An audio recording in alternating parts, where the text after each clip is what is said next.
હવુક આવ આવ શું ચાલે છે? બડું કરું શું ચાલે છે?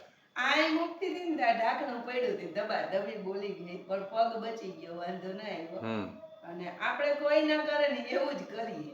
શું કહી? જો ઓવન ને બાજોઠે બેહાડ્યું. બોલો ભાઈ કિશાડી છે હો. કાલે હું એમાં કઈ ગરમ કરતી હતી ને તો મને આમ જરાક કરંટ આવ્યો પછી તો ચેક કર્યું પણ કઈ હતું નહીં. આપણે ભાઈ એકલા હોય આખો દી કિચનમાં હજી આપણે જીવવું ક્યાંક પડીકું વળી જાય. એટલે ભાઈ ઓવન ને બાજોઠે કેટલા જણા બેહાડ્યો ઈ જરાક કેજો બાકી અટાણ બાજોઠે બેહવાના મેળ નથી પડતા. અને બીજું જો આ ન કરે એવું કર્યું કોઈ થોડાક ટીંડોરા હતા ને થોડોક મૂરો હતો એનો સંભાળો એનું બેનું મિક્સ કરી દીધું. ટીંડોરા મૂળાનો સંભાળો નવીનતમ એકદમ અલ્ટ્રા મોડર્ન રેસીપી.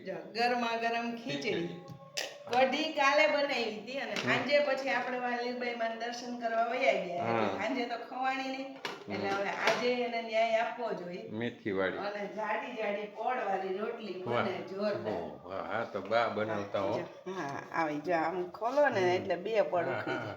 સ્વામી રોટલી અને આપણે પડવાની રોટલી ભાવે. એક તો ઝટ થઈ જાય મારા જેવાને રોટલી કરવાના આ રૂડા માણસોને રોટલી કરવી પડે એટલે આમ કેવું. અને યુએઈ માં આવે છે ને ભાઈ વેધર બહુ સરસ થઈ ગયું છે એકદમ સનલાઇટ પણ છે ઝાડવા બધા આમ ખીલી ખીલી ગયા છે. અહીંયા તો જો કે પાછલી ગલીમાં તો તુલસીજી દેખાય બીજું ના દેખાય. મસ્ત ચૂલો રાખ્યો ને જેને ઓરાન રોટલા ખાવા હોય ને હવે શિયાળો છે. હા મોસ્ટ વેલકમ આવી જાવ. હવે તો જો માતાજી આવ્યા તે દીનું તો બધાય આપણું ઘરે જોઈ લીધું એટલે એડ્રેસ જરૂરી નથી દેવાનું બધાને ખબર છે. બરાબર ખુલ્લું ઇન્વિટેશન ગમે તઈ આવે છૂટ. હા સરસ સરસ સારું ચાલો તો હવે જમવા આપી દેજો. બસ 2 રોટલી બાકી છે. ઓકે એટલે આપી દો.